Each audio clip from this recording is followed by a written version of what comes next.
Dobar dan iz studija portala Volim Ivanić. Počinje emisija Gradska skica. Živimo u turbulentnim, izazovnim vremenima. Još uvijek je ožujak 2020. godine. Naravno da ćemo danas razgovarati s našim gostom o koronavirusu, o potresu u Ivanić-Gradu, o posljedicama, o propusnicama, o poduzetnicima, pomoći poduzetnicima u Ivaniću, kao i volonterima i njihovoj ulozi u ovakvoj situaciji. S nama je gradonačelnik Ivanić-Grada, Javor Bojanleš. Gradonačelniče, dobrodošli, makar možemo i tako reći. Kako funkcionira, ljude obično zanima kakva je situacija s koronavirusom u Ivanić-Gradu? Pa evo ga, ja mogu reći da naš stožer, znači civilne zaštite, sad već funkcionira dosta dugo i mislim da smo se dobro organizirali i da dobro radimo, da smo, evo, uspijemo pratiti sve mjere koje se donose i na nacionalnoj razini. Što se tiče znači same zaraze u našem gradu, znači to su podaci s kojima se ne može ići prema van, ali mogu reći da je stanje dobro i odlično, da smo po tom pitanju među najboljim gradovima u Zagrebačkoj županiji i da je situacija dobra. Prvenstveno se tu zahvaljujem i našim građanima koji poštuju te mjere, koji se evo u zadnje vrijeme sad stvarno dosta disciplinirano se ponašamo i mislim da je to jedini put da tako i ostane. Ono što su možda teme, evo nekakve mjere koje su se donosile, koje su sad ispred nas, to su te propusnice, znači u kojima smo evo i u našoj nekakvoj sredini imali različita tumačenja i mišljenja. Ja sam već evo i na radiju Ivaniću bio i na gradskim stranicama grada je dato objašnjenje, znači od svih tih 7 točaka u kojima su ovlasti za izdavanje propusnica zapravo gradski stožer, odnosno stožer civilne zaštite je odgovoran samo za jednu. I u tom kontekstu zapravo i izdajemo propusnice. Evo vidim i sada da ljudi čekaju pred zgradom grada i podižu propusnice. Jasno da to inkomodira naše ljude, odnosno sprječava ih u nekakvom zamišljenom normalnom kretanju, ali cilj zapravo tih propusnica je u tome da vas inkomodira i da vas na neki način spriječi da idete tamo gdje možda i nužno. Možda znate koji su osnovni razlozi koji se ljudi baš traže? Ljudi imaju svakakve razloze, od toga da treba ići iz Ivanića u Kloštar obrezivati vinograd ili kopati, do toga da treba ići, ne znam, u Bešlinec po drva. Znači razlozi su svakakvi, praktične naravi, ima stvarno svega. Mi se nastavimo znači pridržavati onih odluka i izdavati stvarno te znači propusnice u nužnoj mjeri. Ono što je možda, evo vidim, kod nas dosta bila nekakva i prepiska, da li iz Kloštra u Ivanić treba, iz Ivanića u Križ, iz Križa u Ivanić. Znači ja mogu reći da je propusnica treba prema nalogu znači nacionalnog stožera, a za kontrolu propusnica je odgovorna isključivo policija. Mi smo u prvom danu čak bili organizirali i na razini civilnog stožera naše snage vatrogasne u tu svrhu i bili smo znači spremni pokriti taj naš bazen, cijeli grad. Za sada smo međutim dobili naputak da taj dio posla smije obavljati i obavlja isključivo policija i za to je odgovorna policijska postava.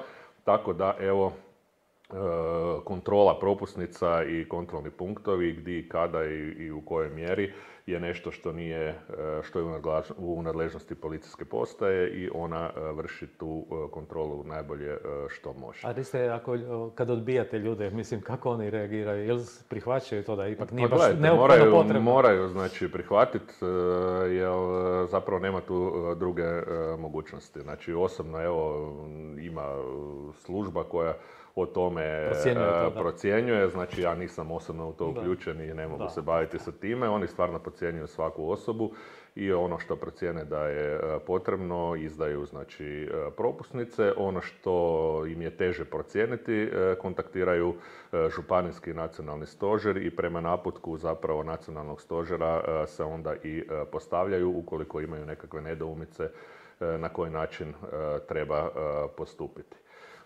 Mjera je izdana upravo zato da se ograniči zapravo kretanje ljudi iz jednog područja u drugo kako se ne bi zaraza širila i moramo shvatiti da ona definitivno ograničava nekakav normalni život kakav smo imali do sada. Moram priznati, evo pogledam kroz prozor prema Zelenjaku, isključivo samo ljudi koji imaju pse izlaze van. Nikoga nisam vidio da ono što šeće. Ja vidim, ja isto mi se čini da se građani toga pridržavaju. U dućan stvarno ide po jedna osoba, svaki dan se kupi ono što treba za taj dan. I velim, možda nekakva šetnja sa psom ili eventualno neko na kratko, koliko vidim, ali grad je pust. Da, treba, iznajmljivanje kućnih ljubimaca. Sad bi zapravo čovjek i badava možda to radio. Da, pa dobro, evo, mi smo narod pun humora i stvarno evo na ovoga svakojake poruke i filmići kruže i stvarno se čovjek može zabaviti i dobro je da je tako i da se ipak tome na kraju pristupa sa jednom dozom humora i naprosto moramo se naviknuti na novonastalu situaciju i to je to. Možda sada pomoći građanima i poduzetnicima, evo od 31. će biti 27. sjednica gradskog vijeća i to elektronskim putem. Pa je, evo ga, ja mislim, pratimo isto malo, pa vidim da razni gradonačelnici isto, znači, izleću sa tim nekakvim mjerama. Ono što je nama definitivno u interesu, to je moramo se držati zakonskih procedura i u konačnici sve takove mjere i odluke moraju proći kroz gradsko vijeće i donosi ih gradsko vijeće. Mi smo jedan paket mjera pripremili koji će ići na elektroničku sjednicu gradskog vijeća sada u raspravu, znači gdje ćemo po predloženim mjerama zamoliti sve gradske vijećnike da se još očituju o tim mjerama, a nakon toga ćemo još, kad prikupimo sve prijedloge, organizirati i sastanak odbora za gospodarstvo, uključit ćemo našu udrugu obrtnika grada Ivanić-Grada i još nadopuniti i za nekakvih 15 dana nakon toga na sljedećoj sjednici gradskog vijeća dati taj gotov dokument na usvajanje koji će nakon toga i postati obvezujući. Ono što mogu reći, znači evo tu je jedan od dio tih mjera koji je sad predložen. To, rekao sam, nije konačni prijedlog, on će se još nadopunjavati kroz prijedloge koji će dati sami gradski vijećnici i eventualno bit će na raspravi, znači za naš odbor za poduzetnike i udruga znači naših obrtnika također će se uključiti u to. Znači, mogu pročitati par stvari koje su važne. Prvo što se tiče samog građana, znači obustavlja se naplata dječjeg vrtića u periodu u kojem on ne radi, znači od 16. ožujka. Roditelji za 3. mjesec znači će platiti do 16. ožujka dok kad je vrtić radio, to je pola mjeseca.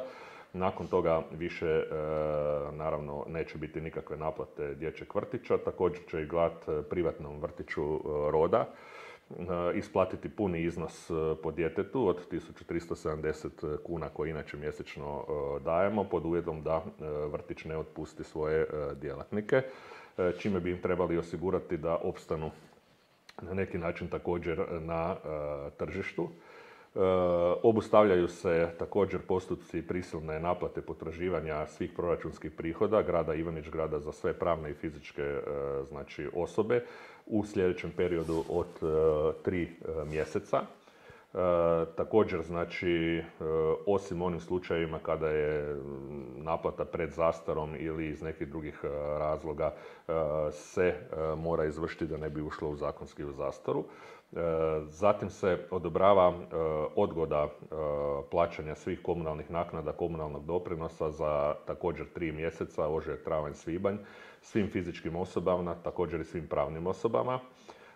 Odluke znači o ograničenja, znači također društvenih okupljanja rada trgovina i svega ostalo što je vlada zapravo obuhvatila, znači tim se to svim subjektima omogućava. Također se oslobađaju zakupnine svi oni koji su na bilo koji način u zakupu poslovnih prostora na području grada Ivanić-Grada. Oslobađamo se znači i terase, odnosno znači ugostiteljski objekti koji imaju svoje terase također se neće znači to naplaćivati. Predlaže se također i da se oslobodi znači, plaćanja komunalne naknade sve one koje su izravno pod mjerama vlade o zabrani rada. Također u tom periodu u kojem će te mjere biti na snazi. I predviđa se da će se znači, svim da ćemo u okviru rebalansa proračuna, koji će biti vrlo brzo, s obzirom da ova situacija je, mislim, dovela do totalnog kaosa u proračunu i sve ono što je bilo planirano tako dobro zamišljeno, više da. nije. Znači, praktički idemo na rebalans proračuna koji će biti potpuno novi proračun. Znači, predviđeno je da se u tom rebalansu, znači proračuna, osnuje fond za pomoć građanima i poduzetnicima koji su pogođeni odlukama o mjerama ograničavanja, znači društvenih okupljanja rada, trgovina, uslužnih djelatnosti, održavanjem sportskih, kulturnih događanja itd. Te da se znači, u okviru mogućnosti proračuna grada osigura jedan novčani iznos koji će se nakon toga po posebnim kriterijima, znači će se podijeliti pomoć svim skupinama koji će biti njima obuhvaćeni.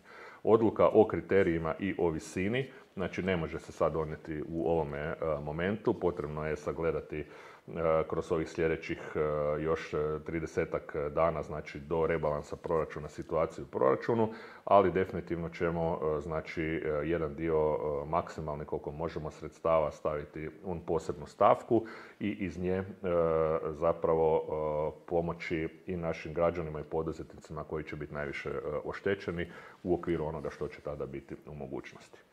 Evo, to je nekakav radni materijal koji je otišao na raspravu, koji će dobiti također i, znači, rekao sam već i vijećnici i odbor za gospodarstvo i naši obrtnici, pa ćemo o tome još raspraviti. Možda će biti i nekih novih prijedloga, još i nekih novih uvrštenih prijedloga unutra, ali imat ćemo, ja bih rekao, jedan dobro razrađeni dokument po kojem ćemo moći postupiti. Na sve to, evo, treba još i reći da je i izdan u razgovoru, znači, sa direktoricom tvrtke Ivakop i grad Ivanić, grad i oba dvije općine su se složili da se ne vrši naplata odvoza znači, otpada svim gospodarstvenicima koji su pogođeni ovom mjerom, znači koji su zatvoreni. Računi, znači, neće biti ispostavljani, odnosno bit će umanjeni za, ako se ispostavljeni, bit će umanjeni za ovaj period od kad je od 16. ožujka mjera na snazi. Na stranicama tvrtke će biti ta odluka objavljena, bit će i na stranicama grada, međutim biti će nužno da ipak poduzetnici podnesu jedan formalni zahtjev, s obzirom da je na taj način puno lakše pratiti tvrtki situaciju na terenu. Pa evo, pozivam i sve one koji ne rade, koji moraju biti zatvoreni, da kroz svoj formalni zahtjev prema tvrtki Ivakop ga podnesu i bit će oslobođeni od plaćanja davanja odvoza za odvoz, znači, komunalnog otpada u periodu u kojem traje ova zabrana. Evo, to su nekakve mjere koje su pred nama, koje će, velim, biti još na raspravi. Za očekivati je, znači, nekakvih 15 dana još razrade i tih mjera i nakon toga jedne, rekao bih, nadam se, konsenzusom donesene nakon toga mjere na gradskom vijeću, koja će onda biti i službeno potvrđena, objavljena i stavljena u funkciju. I možda evo pri kraju razgovora o volonterima, naime tržnice su zatvorene, mali OPG-ovi ne mogu dospjeti do konzumenata. Pa, kakva je njihova uloga u ovome svemu? Znači, mi momentalno, moram reći da smo jutros dobili jedan mail znači, od predsjednika Udruge gradova. Jučer na večer je već ministar Božinović najavio da će doći do nekih promjena u mjeri zatvaranja tržnica. Mi smo već jutros održali uži sastanak stožera i pripremili se za mogućnost otvaranja dijela tržnice. Znači, očekujemo da će se u toku današnjeg dana donesti ta odluka i da ćemo mi za upravo OPG-e, domaće proizvođače znači domaćih proizvoda i trgovine mješovitom robom u okviru tržnice otvoriti, znači, tržnicu pod posebnim režimom rada. Naša tržnica ima mogućnost da možemo na jednoj strani napraviti ulaz, na drugoj strani napraviti izlaz. da možemo znači, na ulazu izvršiti dezinfekcijske punktove gdje će se ljudi dezinficirati prije nego što ulaze u tržnicu, znači dezinficirati ruke i sve ostalo što je potrebno. Moći će se određeno vrijeme, određeni broj ljudi koji se mogu nalaziti, a da međusobno jedni druge ne ugrožavaju na tržnici, obaviti kupovinu i na drugi izlaz izaći van. Znači to je ono ukratko, pa ću reći da smo mi spremni. Očekujemo da se donese mjera malo olabavljenoga, to je ta mjera da se olabavi mogućnost rada tržnica, a mi smo spremni osigurati da na tržnicama nema okupljanja ljudi, da se poštiva mjera znači, u udaljenosti od 3 metra, da se ulazi uz dezinfekciju i izlazi na drugo mjesto van. Imamo jedan znači, čisti protok kroz tržnicu. Komunalni centar već je sada u fazi organiziranja takovoga rada i ako se to donese, pričekat ćemo današnji dan, tada smo mi spremni da se omogući znači, da domaći proizvođači, OPG-ovci na našoj tržnici prodaju robu. Naravno da će komunalni centar ih u okviru znači, svojih mogućnosti tada i vidjeti na koji način da se to olakša financijski, ako je moguće, i da imamo tu mogućnost da ljudi kupuju proizvode ipak na tržnici pod ograničenim uvjetima znači, ulaska i izlaska, ali omogućit ćemo rad tržnice. Za sada to nije bilo moguće jer je odluka stožera nacionalnog bila striktna da se tržnice u potpunosti zatvaraju. A kažem, evo najava od udruge gradova jutros, a i jučer sam slušao ministra Božinovića koji je najavio da će se olabaviti te mjere za tržnice. Vjerujem da će se danas tokom dana tako nešto i desiti i tada ćemo na taj način organizirati mogućnost rada gradske tržnice. Hvala na razgovoru. Evo, mogli bi se obratiti još građanima. Pa evo, ja samo molim sve građane Ivanić Grada da i dalje na ovaj način ozbiljno shvate situaciju, da se pridržavaju svih mjera. Izdržali smo i gore stvari, izdržat ćemo i ovo i svi zajedno mogu reći da je situacija u Ivanić Gradu dobra, da upravo radi discipline vas, naših građana, je i nama lakše organizirati rad u ovim kriznim vremenima. Pozivam vas da se svi skupa pridržavamo mjera, ipak je to prvenstveno za dobrobit nas, naših najbližih i naše djece. Hvala. Ostajte doma, ovo je bila poruka gradonačelnika. Uživajte u druženju između sebe, tako ćete sačuvati i one druge. Malo vježbajte, volite se i evo, nadam se uz dosta optimizma, kao što je to našem narodu svojstveno, dočekat ćemo i mi te dane opet kada ćemo moći živjeti najnormalnije. Hvala lijepo. Pratite nas na društvenim mrežama, na portalu Volim Ivanić, na 01 portalu.